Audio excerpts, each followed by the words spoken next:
দিনাজপুরের হাকিমপুরে গোবিন্দপুর গুমরা দ্বিমুখী দাখিল মাদ্রাসায় কর্মচারী নিয়োগে দুর্নীতি ও অনিয়মের অভিযোগ উঠেছে। অভিযোগের কেন্দ্রবিন্দু মাদ্রাসার সভাপতি আব্দুর রাজ্জাক। পরিচ্ছন্নতা কর্মী, নিরাপত্তা কর্মী, নৈশ প্রহরী ও আয়া পদে নিয়োগকে ঘিরে ৬০ লাখ টাকা লেনদেনের অভিযোগে এলাকায় ব্যাপক ক্ষোভ ছড়িয়েছে। অভিযোগ অনুযায়ী সভাপতি আব্দুর রাজ্জাক প্রার্থীদের কাছ থেকে আগেই টাকা দাবি করেন। টাকা দিয়েছেন এমন কয়েকজনকে প্রশ্নপত্র সরবরাহ করে নিয়োগ দেন। নিয়ম বহির্ভূতভাবে অন্য প্রতিষ্ঠানে পরীক্ষা নেয়া ও প্রার্থীদের ভয়ভীতি দেখানোর অভিযোগও ওঠে। ৭২ ঘন্টা ময়েশ্চার লোক সমৃদ্ধ লিলি বডি ওয়াশ শিয়া বাটারের গুডনেস স্কিন রিপেয়ার করে রাখে সফট ও গ্লোয়িং। এ ঘটনায় ক্ষতিগ্রস্ত কয়েকজন চাকরি প্রার্থী আদালতে মামলা করেন। মামলায় মাদ্রাসা শিক্ষা বোর্ডের চেয়ারম্যান সহ ১২ জনকে বিবাদী করা হয়েছে। প্রার্থী ও এলাকাবাসী পুনরায় স্বচ্ছভাবে নিয়োগের দাবি জানিয়েছেন। যেহেতু আমাদেরকে একদিন আগে যেহেতু পরীক্ষার জানাইছে, ডেট জানাইছে, অবশ্যই পরীক্ষার প্রশ্ন ফাঁস হয়েছে। অবশ্যই সেটা প্রশ্ন ফাঁস হয়েছে। সেটা এমনকি আমাদের সভাপতি সাহেব করছে। উনি সভাপতি সাহেব নিজে আমাদের তাহলে একদিন আগে কিভাবে করে আমরা অথচ পরীক্ষার নিয়ম ৭ দিন আগে জানাতে হবে, 5 দিন আগে আমাদের নোটিশ দিয়ে জানাতে হবে অমুক তারিখে পরীক্ষা আছে বা নির্দিষ্ট তারিখে পরীক্ষা আছে, এরকম জানাতে হবে আমাদেরকে ওইরকম জানায়নি, একদিন আগে জানাইছে। তারপর আমরা পরীক্ষা দিছি। এখন সবচেয়ে বড় কথা হচ্ছে একটা অনার্স পাশের ছেলে নাম্বার পায় 8, একটা 5 বা 8 পাশের ছেলে নাম্বার কিভাবে করে 16 পায়? এখানে তো অবশ্যই গরমিল একটা আছে, টাকা পয়সা ছাড়া তো অসম্ভব।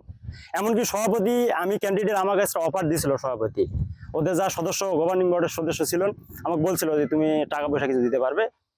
আমি বলছিলাম যে না, আমি টাকা পয়সা আমার সম্বল নাই, আমি দিতেও পারবো না টাকা পয়সা, আমার মেধায় যদি আমি হতে পারি হবো। এরকম কথা বলার পরে উনি আমার সঙ্গে যোগাযোগ করে নাই, সম্পূর্ণ যোগাযোগ।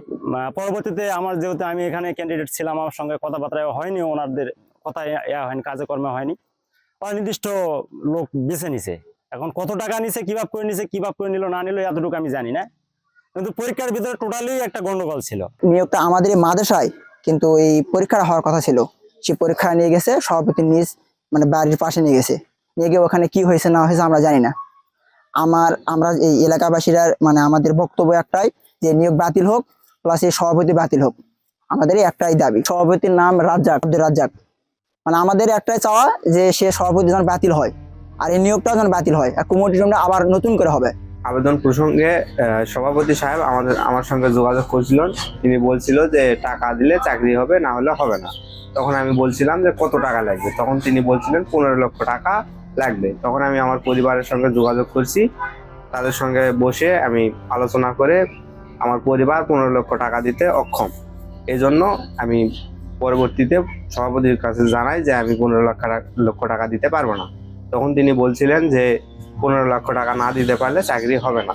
আমরা সভাপতিকে বলছিলাম যে আমরা যোগ্যতার ভিত্তিতে চাকরি নিতে চাই। তিনি বলছিল যে টাকা ছাড়া কোনো চাকরি হবে না। আমরা টাকা দিতে অক্ষম হওয়ার কারণে অন্যান্য 4 জন প্রার্থী তাদের সঙ্গে টাকার চুক্তি হয় এবং তারা পরীক্ষার আগের রাতে প্রশ্ন ফাঁস করে। আমরা যখন দেখলাম যে যোগ্যতার ভিত্তিতে চাকরি দেওয়া হচ্ছে না, টাকার বিনিময়ে প্রশ্ন ফাঁস করা হয়েছে, তখন আমরা আদালতে মামলা দায়ের করছি। মাদ্রাসার সুপার জানান, অভিযোগ সত্য হলে অনিয়মকারীদের বিরুদ্ধে ব্যবস্থা নেওয়া উচিত। নিয়োগ বোর্ডের এক সদস্য প্রশ্নপত্র ফাঁসের বিষয়টি এড়িয়ে যান।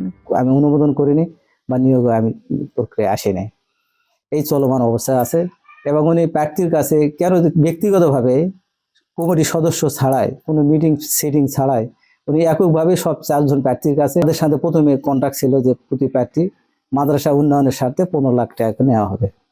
এই 4 জন প্রার্থীর কাছে সব টাকা উনি হাতিয়ে নিয়ে তাদের নিয়োগ দেওয়া নিয়ে উনি প্রক্রিয়া ব্যস্ত, এবং এই প্রার্থীগুলোকে উনি মাদ্রাসায় নিয়ে এসে আমাদের বিভ্রান্তি ছড়াচ্ছে। বিধি মোতাবেক মাদ্রাসা হওয়ার কথা ছিল। আমি সভাপতি সহ আব্দুর রাজ্জাক সহ ইউনুস স্যারের কাছে একটা আবেদন করি।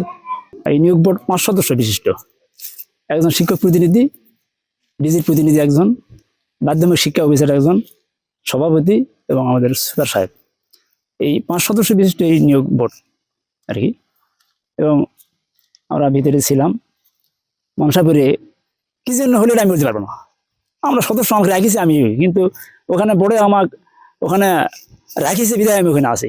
উপজেলা নির্বাহী কর্মকর্তা জানান, অভিযোগ তদন্তাধীন রয়েছে এবং প্রমাণ পেলে আইনানুগ ব্যবস্থা নেওয়া হবে। দাখিল মাদ্রাসা নিয়ে আমাদের কাছে একটা অভিযোগ আছে, বিষয়টা তদন্তাধীন আছে।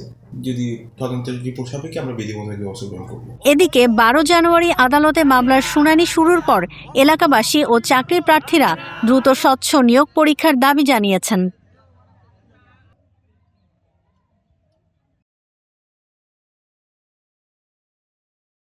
72 ঘন্টা ময়েশ্চার লক সমৃদ্ধ লিলি বডি ওয়াশ শিয়া বাটারের গুডনেস স্কিন রিপেয়ার করে রাখে সফট ও গ্লোয়িং।